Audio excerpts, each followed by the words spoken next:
ओम शांति। 5 दिसंबर 1994 की अव्यक्त वाणी में अव्यक्त बापदादा ने बताया है, वर्तमान समय की आवश्यकता बेहद के वैराग्य वृत्ति का वायुमंडल बनाना। वर्तमान समय की आवश्यकता है बेहद के वैराग्य वृत्ति का वायुमंडल बनाना। आज स्नेह के सागर बाप अपने स्नेह में समाये हुए स्नेही बच्चों को देख रहे हैं। यह ईश्वरीय स्नेह सिवाय आप बच्चों के किसी को भी प्राप्त नहीं होता। आप सभी को ये विशेष प्राप्ति है। प्राप्ति सभी बच्चों को है, लेकिन पहले स्टेज है प्राप्ति होना और आगे की स्टेज है प्राप्ति के अनुभव में खो जाना। पहली बात, प्राप्ति के नशे से सभी कहते हो कि हमें बाप का प्यार मिला। बाप मिला अर्थात प्यार मिला। सभी के मुख से यही निकलता है, मेरा बाबा। तो पहले स्टेज में प्राप्ति सभी को है, लेकिन अनुभूति में सदा खोए रहें। इसमें नंबरवार है। जो परमात्मा प्यार में खोए हुए रहते हैं, उनको इस प्यार से कोई हटा नहीं सकता। परमात्मा प्यार में खोई हुई आत्मा की झलक और फलक अनुभूति की किरणें इतनी शक्तिशाली होती है, जो कोई भी समीप आना चाहे, कोई भी समीप आना तो दूर, लेकिन आंख उठाकर भी नहीं देख सकता। ऐसी अनुभूति सदा रहे तो कभी भी किसी भी प्रकार की मेहनत नहीं होगी। अभी योग लगाते लगाते युद्ध करनी पड़ती है। बैठते योग में है, लेकिन अनुभूति में खोए हुए होने के कारण कभी योग कभी युद्ध दोनों चलते रहते हैं। मैं बाप का हूँ, ये बार बार स्मृति में लाना पड़ता है। तो बार बार स्मृति में लाना, विस्मृति है तब तो स्मृति में लाते हो ना, तो हाँ ना, स्मृति विस्मृति, ये युद्ध लवलीन अनुभूति करने नहीं देती है। वर्तमान समय बच्चों को जो युद्ध व मेहनत करनी पड़ती है, वो व्यर्थ और समर्थ की युद्ध ज़्यादा चलती है। कोई कोई बच्चों में व्यर्थ देखने के संस्कार नेचुरल नेचर हो गई है। कोई में सुनने की, कोई में वर्णन करने की, कोई में सोचने की, ऐसी नेचुरल नेचर हो गई है, जो वो समझते ही नहीं हैं कि ये हम करते भी हैं। अगर कोई इशारा भी देते हैं तो माया की समझदारी होने के कारण अपने को बहुत समझदार समझते हैं। या तो माया के समझदार बन जाते या अलबेलापन आ जाता। ये तो चलता ही है, ये तो होता ही है। माया की समझदारी से रॉन्ग में भी अपने को राइट समझते हैं। होती माया की समझदारी है, लेकिन समझेंगे मेरे जैसा ज्ञानी, मेरे जैसा योगी, मेरे जैसा सेवाधारी कोई है ही नहीं। क्योंकि उस समय माया की छाया मन और बुद्धि को ऐसे वशीभूत कर देती है, जो यथार्थ निर्णय कर नहीं सकते। मायावी योगी व मायावी ज्ञानी समझदार ईश्वरीय समझ से किनारा करा देती है। माया की समझदारी भी कम नहीं है। माया से योग लगाने वाले भी अचल अटल योगी हैं, इसलिए फर्क नहीं समझते। उस समय के बोल का नशा भी सभी जानते हो ना, कितना बढ़िया होता है। इसीलिए बाप दादा सदा बच्चों को कहते हैं कि प्राप्तियों की अनुभूतियों के सागर में समाये रहो। सागर में समाना अर्थात सागर समान बेहद के प्राप्ति स्वरूप बन कर्म में आना। बाप दादा ने चारों ओर के बच्चों का चार्ट चेक किया। क्या देखा? समय के समीपता के प्रमाण वर्तमान के वायुमंडल में बेहद का वैराग्य प्रत्यक्ष स्वरूप में होना आवश्यक है। बेहद का वैराग्य वर्णन भी करते हो, पॉइंट्स बहुत निकालते हो, भाषण भी बहुत अच्छे करते हो। सभी के पास पॉइंट्स हैं ना। पॉइंट्स वर्णन करना व सोचना, इसमें तो मेजोरिटी पास है। इन छोटी छोटी कुमारियों को भी भाषण करके तैयार कर देंगे तो कर लेंगी। यथार्थ वैराग्य वृत्ति का सहज अर्थ है, चाहे आत्माओं के संपर्क में आए, चाहे साधनों के संबंध में आए, चाहे सेवा के चांस में चांसलर बनने का भाग्य मिले, लेकिन सर्व के संबंध संपर्क में जितना न्यारा उतना प्यारा। इसका बैलेंस रहे। होता क्या है, कभी न्यारेपन की परसेंटेज बढ़ जाती और कभी प्यारेपन की परसेंटेज बढ़ जाती। न्यारेपन का अर्थ है निमित्त भाव, निर्माण भाव, लेकिन इसके बदले मेरेपन का भान आ जाता। ये मेरा ही काम है, मेरा ही स्थान है, मुझे ही सर्व साधन भाग्य अनुसार मिले हुए हैं। इतनी मेहनत से मैंने ये साधन, स्थान व सेवा साथी, स्टूडेंट्स भी साथी हैं, बनाए हैं। ये मेरा है। क्या मेरी मेहनत की कोई वैल्यू नहीं है? ये निमित्त भाव और मेरेपन के भाव में अंतर है या एक ही है? ये मेरापन रॉयल रूप से बढ़ गया है। ये मेरेपन की रॉयल भाषा, रॉयल संकल्प बाप से रूह रिहान में भी बाप दादा बहुत सुनते हैं। बहुत प्यार से बाप को या निमित्त आत्माओं को मनाने या मनवाने आते हैं। बाबा आप ही इसमें मेरे को मदद करना। आप क्या समझते हो कि ये मेरा काम नहीं है, मेरी जिम्मेवारी नहीं है, मेरा अधिकार मेरे को ही मिलना चाहिए। बाप को भी ज्ञान देने के लिए बहुत होशियारी करते हैं। बाप दादा मुस्कुराते रहते हैं, निमित्त है जो मिला, जैसे मिला, जहाँ बिठाएंगे, जो खिलाएंगे, जो कराएंगे वही करेंगे। ये पहला पहला सभी का वायदा है ना। ये वायदा है या सिर्फ खाने पीने के लिए है? मेरेपन के भाव का वैराग्य है, बेहद का वैराग्य है। नए नए प्रकार के मेरेपन और इमर्ज हो रहे हैं। माया वर्तमान समय नए नए प्रकार के मेरेपन की छाया डाल रही है, इसलिए समय की समीपता प्रत्यक्ष रूप में नहीं आ रही है। ज्ञानी चाहे अज्ञानी दोनों जानते हैं और कहते भी हैं कि दुनिया की हालतें बहुत खराब हैं। ये दुनिया कहाँ तक चलेगी, कैसे चलेगी, लेकिन फिर भी दुनिया चल रही है। समय की समीपता का फाउंडेशन है बेहद की वैराग्य वृत्ति। बाप दादा ने चेक किया, बेहद की वैराग्य वृत्ति के बजाय नए नए प्रकार के छोटे छोटे लगाव का विस्तार बहुत बड़ा है। इस विस्तार ने सार को छिपा लिया है। समझा आप क्या करना है? यह लगाव बड़े टेस्टी लगते हैं। एक दो बार टेस्ट किया तो वो टेस्ट खींचते रहते हैं। सेवा कर रहे हो बहुत अच्छा, लेकिन अपनी चेकिंग करो कि निमित्त भाव है या लगाव का भाव है। बाबा बाबा के बदले मेरा मेरा तो नहीं आ जाता। मानना है तेरा और बन जाता है मेरा। तो अब क्या करेंगे? मेरा मेरा पसंद है। बाप दादा ने पहले भी सुनाया है, एक बहुत बड़ी गलती करते हैं, वह चलते चलते हो जाती है। करना नहीं चाहते हैं लेकिन हो जाती है। वह क्या? दूसरे के जज बन जाते हैं और अपने वकील बन जाते हैं। बनना है अपना जज और बनते हैं दूसरों का। इसको यह नहीं करना चाहिए, इसको बदलना चाहिए और अपने लिए समझेंगे। यह बात बिल्कुल सही है। मैं जो कहती हूँ वही राइट है। ये ऐसे हैं, ये वैसे हैं। वकील लोग भी सिद्ध करते हैं ना सच को झूठ, झूठ को सच। और जितने प्रमाण देना वकीलों को आता है और उतना और किसको नहीं आता। अपना जज बनना ये गलती हो जाती है। दूसरे के लिए रिमार्क देना बहुत सहज है, लेकिन अपने को बदलना है। स्लोगन भी है, स्व परिवर्तन से विश्व परिवर्तन। पहले स्व है। सुना क्या चार्ट देखा? बाप दादा भी माया की चाल को देख मुस्कुराते रहते हैं। माया कितनी चतुर है। मास्टर सर्वशक्तिमान आत्माओं को भी अपना बना लेती है। तो अभी क्या चाहिए? बेहद की वैराग्य वृत्ति का वायुमंडल बनाओ। जैसे सेवा का वायुमंडल बनाते हो ना, प्रोग्राम बनाते हो, सिर्फ दिमाग तक ये वृत्ति नहीं, दिल तक पहुँचे। सबके दिमाग में तो है, होना चाहिए, करना चाहिए, लेकिन दिल में ये लहर उत्पन्न हो जाए, इसकी आवश्यकता है। समझा? सभी ने अच्छी तरह से समझा कि अभी समझ में आया, फिर बाद में, फिर उठने के बाद सोचेंगे ये कैसे होगा, ये करना मुश्किल है। सुनना बोलना तो सहज है, करना मुश्किल है। तो अभी ऐसे नहीं कहेंगे ना। स्नेह से आप भी पहुंच गए हैं और बाप दादा भी पहुंच गए हैं। स्नेह में देखो कितनी शक्ति है। स्नेह अव्यक्त को व्यक्त में ले आता है। आप सबको मधुबन में ले आया है। बाबा कहते सभी स्नेह में ठीक पहुंच गए हैं ना। किसने लाया? ट्रेन ने लाया कि स्नेह ने लाया? जहाँ स्नेह है वहाँ मेहनत नहीं लगती, मुश्किल नहीं लगता। ये तीन पैर के बजाय दो पैर पृथ्वी भी मिले तो क्या लगता है? सतयुग के पलंगों से भी श्रेष्ठ है। सब आराम से रहे हुए हैं कि मजबूरी से क्या करें, रहना ही है। भक्ति मार्ग में तो सिर्फ पांव रखने के लिए इतनी मेहनत करते हैं। आपको सोने के लिए 3 पैर पृथ्वी नहीं तो 2 पैर तो मिलता है।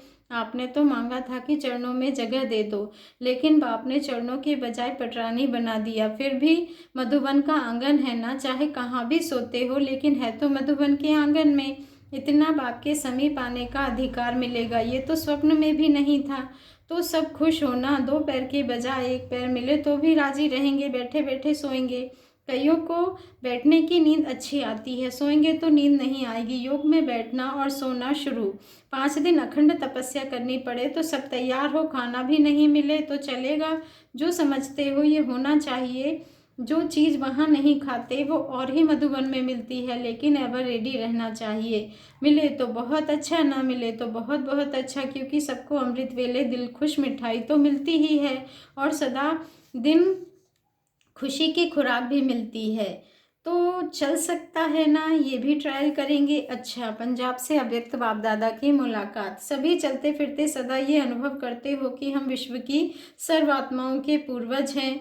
आपसे ही सब निकले हैं ना, तो सबसे बड़े पूर्वज आप आत्माएं हो। पूर्वज आत्मा बाबा ने कहा, पूज्य स्वरूप से सदा विश्व की सर्व आत्माओं को रहम की भावना से देखते, वरदानी बन शुभ भावना और शुभ कामना का वरदान देते रहो। साधारण नहीं, पूर्वज हैं। पूर्वज अर्थात रहम दिल आत्मा, रहम की भावना, शुभ भावना, यही विश्व की आवश्यकता है। तो सभी अपने को ऐसे विश्व का पूर्वज समझते हो या कभी कभी अपने को साधारण समझ लेते हो। जैसे ब्रह्मा बाप ग्रेट ग्रेट ग्रैंडफादर हैं, तो ब्राह्मण क्या है? पूर्वज है ना। समझा? पंजाब ने क्या कमाल की है, देखो। आपके वाइब्रेशन से वायुमंडल तो बदल गया है ना। समझते हो कि हमारे वाइब्रेशन का प्रभाव है। योग तपस्या तो सभी ने अच्छी की है ना। तो जो तपस्या का बल है वो व्यर्थ नहीं जाता, फल जरूर निकलता है। वैसे भी जब कोई विघ्न आता है तो अखंड योग रख देते हो ना, उससे फर्क पड़ता है। तो पंजाब वालों को तपस्या का समय तो बहुत मिला। अच्छा, वायुमंडल परिवर्तन हुआ है तो सभी धूमधाम से सेवा कर रहे हो। अभी चारों ओर सेवा की धूम मचा दो। जितना भी समय मिलता है उतना समय प्रमाण फायदा उठा लो। एक से अनेक निकलते हैं तो उस एक से जो अनेक निकलते हैं उनका वायुमंडल पर प्रभाव पड़ता है। धरनी की सफलता बदल जाती है। तो अभी जोर शोर से सेवा करो। अभी चांस है सेवा करने का, लेकिन निमित्त भाव से करना, मेरा नहीं लाना। अच्छा, आगरा से अव्यक्त बाप दादा की मुलाकात। आगरा में विशेषता क्या है? आगरा को कहते ही हैं ताज नगरी। तो आगरा वालों को सदा ही सेवा की निर्विघ्न वृद्धि की जिम्मेवारी का ताज धारण करना है। सेवा हो लेकिन उसकी विशेषता है निर्विघ्न सेवा। तो सेवा की जिम्मेवारी के ताजधारी और साथ साथ सदा लाइट के ताजधारी अर्थात संपूर्ण पवित्रता की जिम्मेवारी के ताजधारी होंगे ना। सेवा और लाइट, ये डबल ताज सदा प्रैक्टिकल स्वरूप में रहे तो ये ताज ही सर्व आत्माओं को सहज आकर्षित करेगा। तो सेवा में भी आगे बढ़ो और लाइट के ताजधारी बन दूसरों को बनाने में भी आगे बढ़ो। समझा? हुबली गुलबर्गा से अव्यक्त बाप दादा की मुलाकात। कर्नाटक की विशेषता क्या है? वहाँ भावना ज़्यादा होती है ना। तो जैसे धरनी की विशेषता है भावना, वैसे ही कर्नाटक निवासी चाहे किसी भी स्थान के हो, चाहे सभी विशेष हर सेकंड हर संकल्प में शुभ भावना शुभ कामना, इसके नेचुरल स्वरूपधारी कर्नाटक निवासियों की विशेषता है कि व्यर्थ की समाप्ति और शुभ भावना शुभ कामना स्वरूप सदा रहे। व्यर्थ को फुल स्टॉप, शुभ भावना और शुभ कामना का सदा फुल स्टॉक। तो स्टॉप लगाना आता है और शुभ भावना का स्टॉक जमा करना भी आता है। स्टॉक जमा करने और स्टॉप लगाने में होशियार होना। जैसे आगे बैठना पसंद करते हो, ऐसे सदा हर श्रेष्ठ धारणा में भी आगे से आगे रहना। अच्छा, तमिलनाडु केरला से अव्यक्त बाप दादा की मुलाकात। तमिल वाले क्या करेंगे? क्या विशेष नशा रखेंगे? सबसे बड़े ते बड़ा रूहानी नशा है हम बाप के और बाप हमारा। तो जो इस नशे में रहते हैं सदा ही निश्चित सहज विजयी हैं। तो तमिल वाले व केरला वाले सदा इस रूहानी नशे में रहने वाले और सदा सहज विजय प्राप्त करने वाली श्रेष्ठ आत्माएं हो। समझा? हैदराबाद सिकंदराबाद से अव्यक्त बाप दादा की मुलाकात।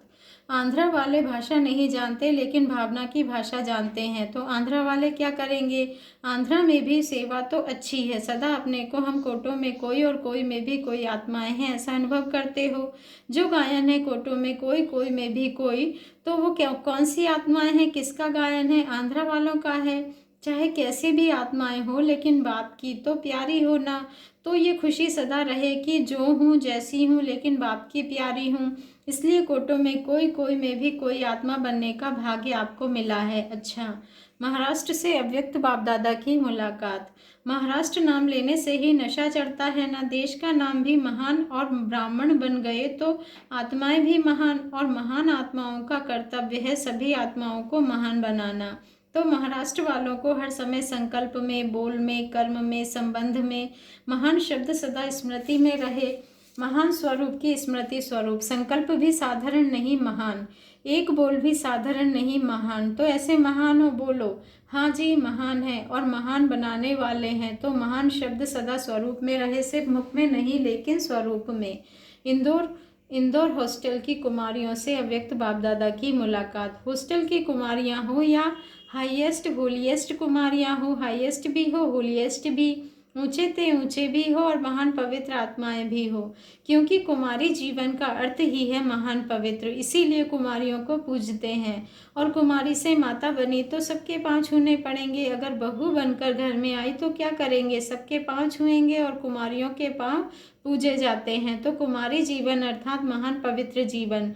ऐसी कुमारियां होना कि कभी कभी जोश आ जाता है, आपस में एक दो में जोश आता है कि नहीं आता, क्योंकि क्रोध भी अपवित्रता है, सिर्फ काम विकार नहीं लेकिन उसके और भी साथी हैं। तो महान पवित्र अर्थात अपवित्रता का नाम निशान नहीं, इसको कहा जाता है होलीएस्ट हाईएस्ट कुमारियाँ। तो ऐसी हो या थोड़ा थोड़ा कभी माया को छुट्टी दे देती हो, माया प्यारी लगती है ना तो आती है, लेकिन माया कभी भी ना आए इसका सहज साधन है कि सदा गॉडली स्टूडेंट लाइफ में रहो, स्टडी स्टडी स्टडी, और कोई बातों में नहीं जाना। अगर कर्मणा सेवा भी करते हो तो वो भी स्टडी की सब्जेक्ट है, खाना बनाना भी स्टडी है, कर्मयोगी का पाठ है तो पढ़ाई हुई ना। तो कुमारी जीवन में सफलता का आधार है स्टूडेंट लाइफ, और बातों में जाना ही नहीं है, रास्ता बंद ऐसे है या कभी कभी गलत गली में चली जाती हो, नहीं अच्छा है, अपना भाग्य तो बना लिया, अभी भाग्य की लकीर को जितना लंबा बनाना चाहो उतना बना सकती हो। तो छोटी लकीर नहीं खींचना, लंबी खींचना। बाप दादा भी खुश होते हैं कि कुमारी जीवन से बच गई, भाग्यवान बन गई। और भी कुछ स्थानों से कुमारियां आई हैं। ट्रेनिंग वाली कुमारियां हाथ उठाओ। ट्रेनिंग करना माना सेवा की ट्रेन में चढ़ना, तो सेवा की ट्रेन में चढ़ गए कि अभी फैसला कर रहे हैं, सेवा में लग गए, अच्छा है। आदि से निस्वार्थ सेवाधारी, सेवाधारी सभी हैं लेकिन निस्वार्थ सेवाधारी वो कोई कोई हैं। आप किस लाइन में हो, निस्वार्थ सेवाधारी या थोड़ा थोड़ा स्वार्थ तो रखना ही पड़ेगा, नहीं, फाउंडेशन ही ऐसा मजबूत रखना, क्योंकि सेवा में स्वार्थ मिक्स करने से सफलता भी मिक्स मिलती है। तो अच्छा है, बाप दादा खुश होते हैं जो कुमारियां हिम्मत रखकर सेवा में आगे बढ़ती हैं, आगे बढ़ने की मुबारक। अच्छा, डबल विदेशी भाई बहनों से अव्यक्त बाप दादा की मुलाकात।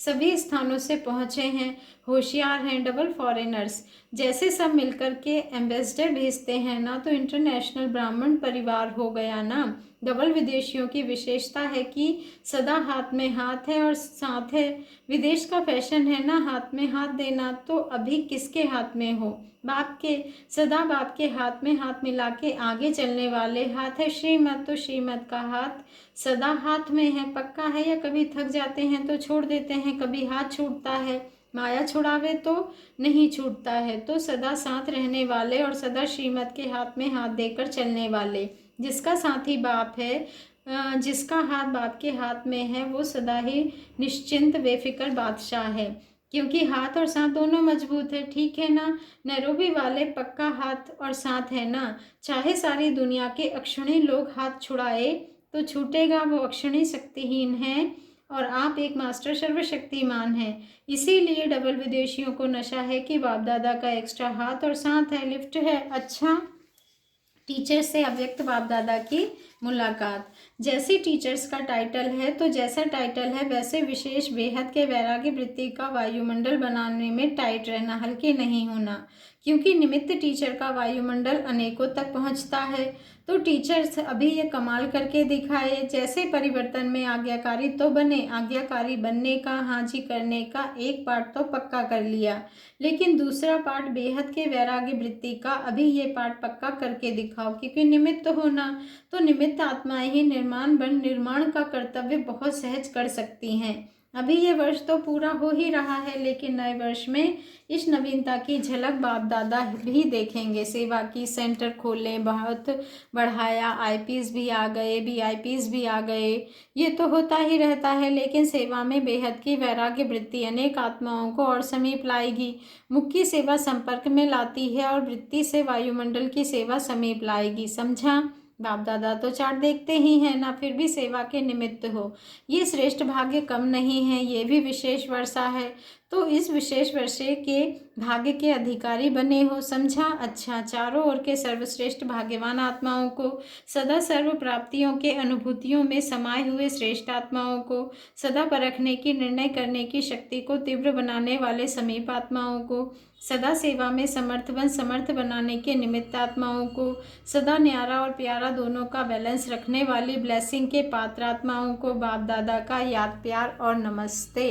और हम रूहानी बच्चों का रूहानी बाप दादा को दिल से याद, प्यार, गुड मॉर्निंग और नमस्ते। शुक्रिया बाबा, शुक्रिया।